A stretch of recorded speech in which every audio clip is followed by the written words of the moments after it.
Russians have never allowed the political calendar to get in the way of military operations. Never once has Russia set an artificial date. We need to do X by this date. We need to do Y by this date. We need to do X to achieve political impact by this date.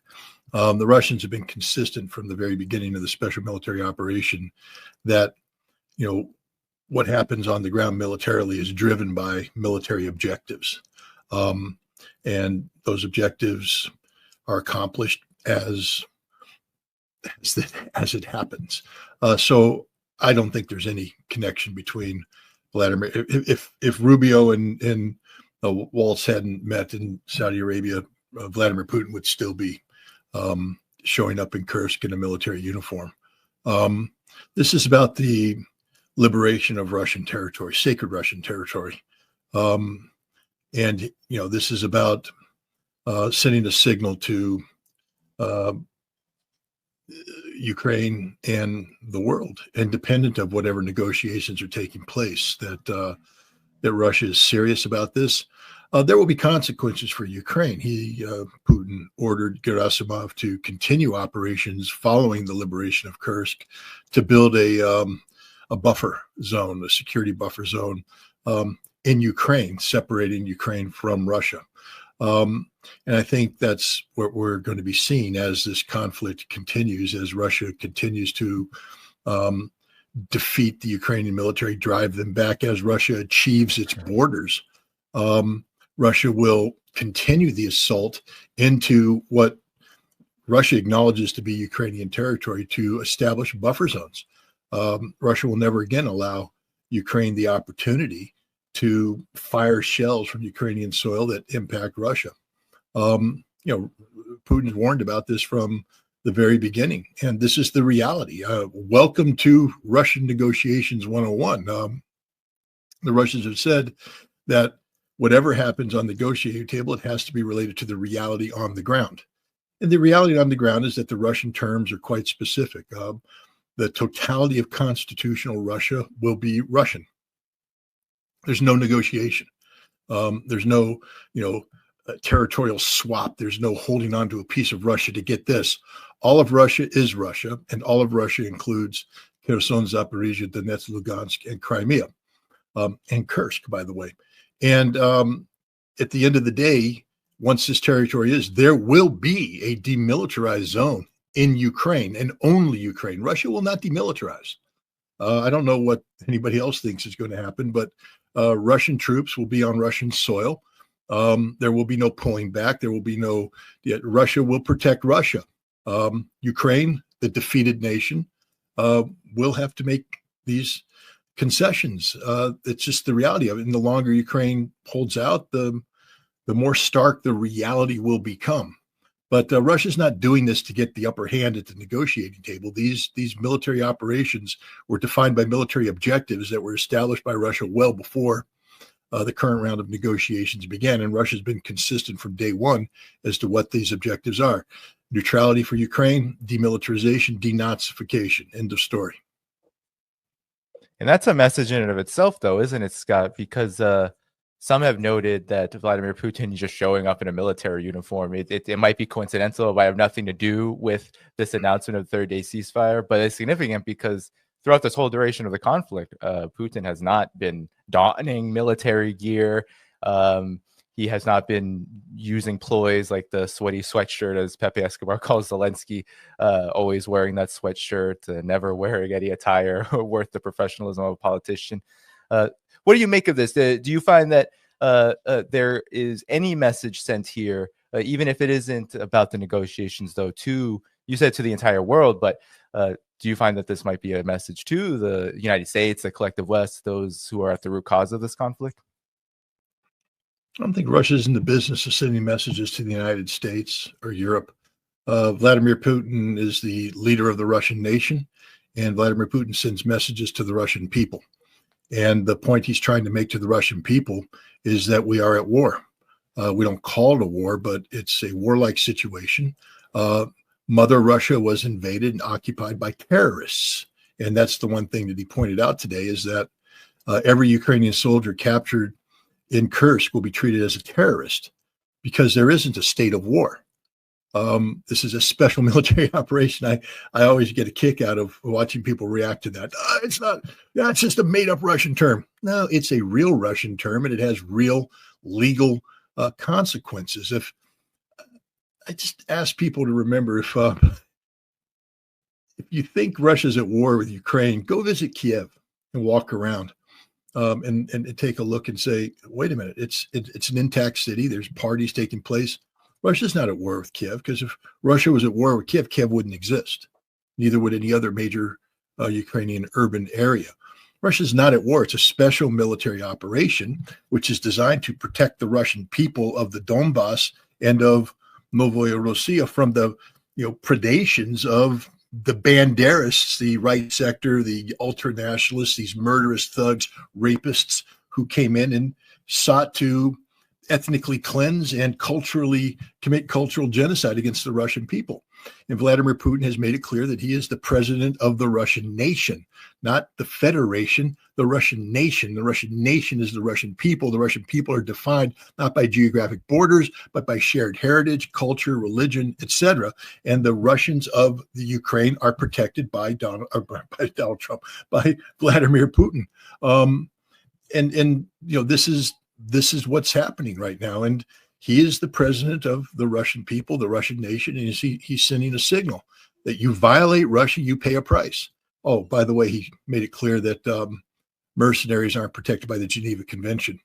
Neither apparently are UAV operators. You know, those Ukrainians that run around, hunt down wounded Russians and murder them live on TV, then put them on the Telegram channel. Apparently in Kursk right now, when the Russians capture a UAV unit, they're executed on the site. I'm not condemning this. I'm not condoning this. Can't really condemn it either. These are murderers. When you come on Russian soil, you're not a soldier. You're a terrorist. And when you're a terrorist using, suicide drones to hunt down wounded people and assassinate them, to murder people, to murder civilians, you aren't protected by the Geneva Convention. And this is the reality that we're dealing with here. This isn't some people think this is a game. Some people think this is a ploy. Some people think this is life and death. And Russia's making it clear that it is a life and death situation. And Vladimir Putin is showing the Russian people just how serious he takes this situation. They're in the end game of this conflict. It's not a time to get soft. It's not a time to let up. Just because people are talking about the potential of peace doesn't mean that you quit. And I think putting that uniform on is a signal to the Russian people. I am the leader of Russia. I am the wartime leader. I am the commander in chief. Therefore, I will dress like the commander in chief on this occasion. Where am I making military decisions and giving orders to the troops that I command? While Russia is focusing on Russia, as you said, a prominent Australian media outlet, The Conversation, talking about why Russia's armed forces have proven resilient in the war in Ukraine. They say few analysts would argue today Ukraine is winning the war. Russia has the upper hand militarily, even if it's not translating to dramatic battlefield successes. Talk about what actually is happening right now on the battlefield that is shaping the reality of negotiations right now. Well, we're looking at the culmination of years of effort. I mean, this war has been a conflict in transition. It started out, phase one was I guess we can call it the shock and awe phase of the conflict, which was designed to put significant pressure on Ukraine to compel Ukraine to the negotiating table. That was the purpose. It wasn't a 3-day blitz to take Kiev. The only people that talked about Kiev following that time period were the director of the CIA, the chairman of the Joint Chiefs of Staff, and Scott Ritter. Because I think we all believed that Russia was going to war against Ukraine, an honest to God war, the kind of war where you kill everything in front of you, destroy everything. That's not what Russia was doing. Russia was seeking to put pressure on Ukraine. They weren't there to destroy the Ukrainian military. They were there to, put pressure on the Ukrainian government, and it succeeded. Within 6 days of the initiation of this special military operation, Ukraine sent a delegation to Gomel. They had 3 successive meetings in Gomel. Then they moved on to Turkey. And by the end of March, we're talking literally, a little bit more than a month into this conflict, they had come, the agreement, the peace agreement, the Istanbul Communique was ready to be signed.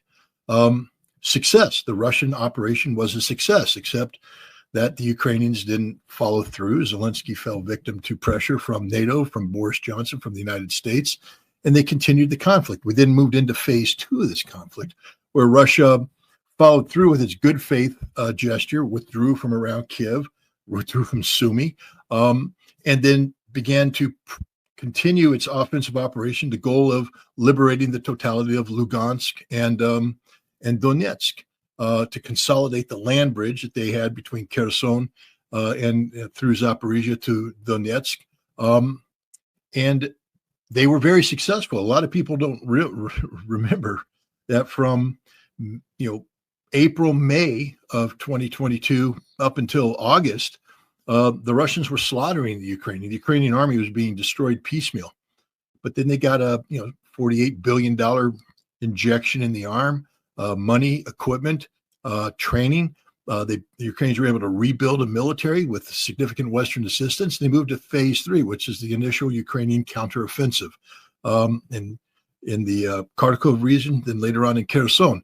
Very successful offensive because the Russians weren't postured to receive it. I don't know why the Russians weren't ready for it. Everybody who was watching what was going on Telegram and Twitter knew damn well the Ukrainians were getting ready to launch a counterattack. They were bragging about it, but the Russians apparently were ill prepared and they got pushed back.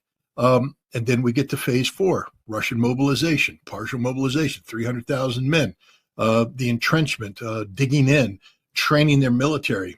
This is where Surovikin came in, General Armageddon, and he began an air campaign to destroy Ukrainian air defense so that the Russians could begin putting pressure on Ukrainian infrastructure, energy infrastructure, etc. Another phase of the operation. And they ground the Ukrainian army down again. And now the Ukrainians, we moved to phase 5, the summer counteroffensive of 2023, where the Ukrainians built up, 12 brigades, and they were going to punch through Robotyno onto, to Melitopol, split the land bridge. The Russians dug in, defended, and they destroyed this Ukrainian army. The Bakhmut counteroffensive. And then we moved on to the next phase, which is sort of the phase that we're in right now, which is the Russians having taken the initiative, now just transition into the grind. And, the Russians had a machine now. They have a defense industry that's been fully mobilized, producing equipment like you've never seen before. They outproduce the entire collective West together. They have volunteers.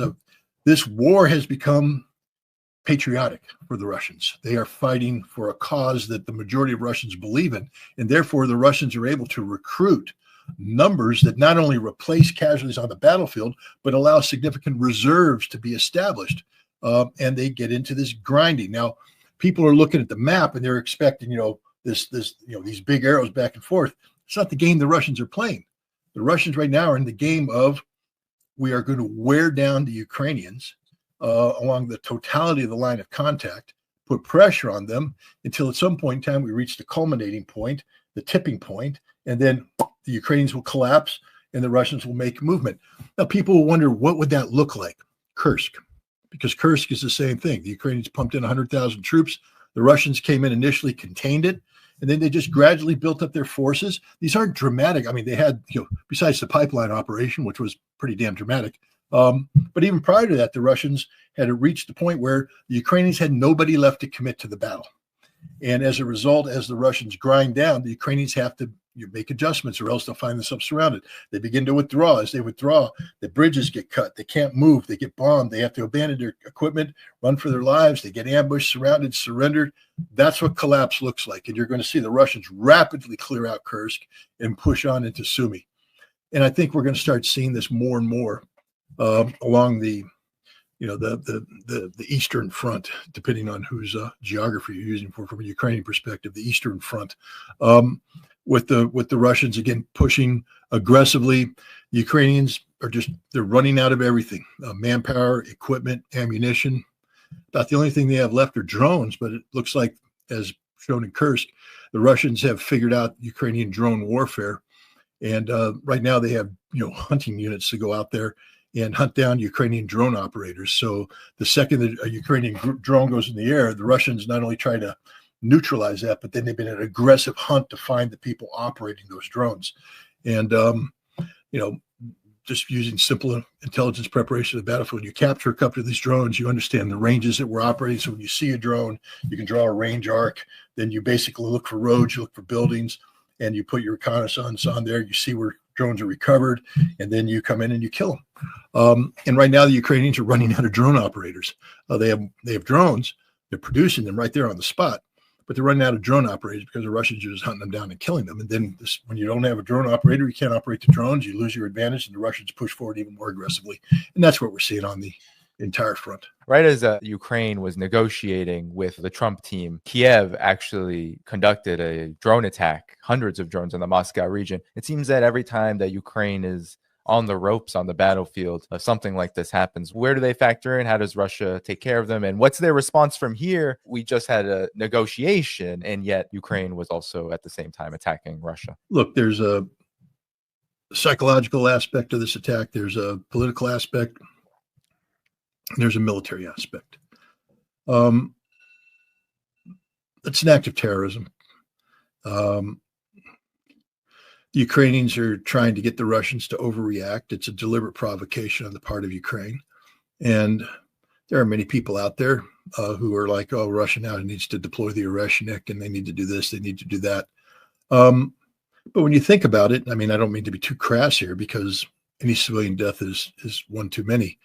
3 civilians were killed, a number were wounded. I mean, that many die in an attack on Donetsk, or that many die. I mean, the Ukrainians are slaughtering Russian civilians in occupied Kursk by the dozens, by the hundreds.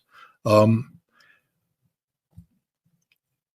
just think Russia rides this out. It's a non-entity. This isn't the first drone attack on Moscow, and it won't be the last drone attack. The Ukrainians sent multiple waves totaling more than 330 drones. The vast majority of them were shot down by Russian air defense. The handful that got through, a couple hit their targets. The rest, I think, were shot down, and then debris rained down and caused some damage. But from a strategic standpoint, this was a non-event, a blip. It becomes a strategic, it develops strategic impact if the Russians overreact and do something in response that has a significant impact on international opinion. I think the Ukrainians made a huge mistake, because it wasn't a successful attack. It didn't accomplish anything meaningful, and all it did is expose the Ukrainians as the duplicitous, disgusting excuse of a nation that they are. I mean, I'm sorry for all the pro-Ukrainian people out there, but hey, Ukraine supports Stepan Bandera, strike 1, 2, and 3 all at once. We don't go anywhere else besides that. But they launched this attack. There was no military purpose behind this. It was done to be deliberately provocative, which means targeting civilians, to kill civilians, to get Russia to overreact. Ukraine can't be trusted. And that's the other signal that's being sent out there, is that Ukraine's not an honest broker here, not an honest player, not an honest negotiator. They're as dishonest and disingenuous as the day is long. And I think Russia is going to use that to their advantage. This is not going to turn out to be a positive for Ukraine. In fact, this attack on Moscow using these drones is going to turn out to be one of the bigger negatives for Ukraine. It's going to come back and haunt them in spades as this negotiation goes on, because everybody now has seen the truth about Ukraine. And we see it over and over again. Zelensky coming out after the negotiators agreed to the ceasefire, knowing full well that the United States made it clear to Ukraine that there will be territorial concessions that have to be made. And Zelensky coming out immediately saying there will be no terror. He just basically made null and void whatever commitments were made in Riyadh, which is, again, why the Russians haven't said anything. They're like, we're going to wait for the Americans to come and tell us what's going on before we react to anything. And meanwhile, Zelensky's opened his mouth, and he's just destroyed, the very essence of Ukraine's negotiating position by telling the United States that it doesn't matter what Yermak and the others said around the table. We're not ever going to give up any territory. Well, that means you didn't negotiate in good faith.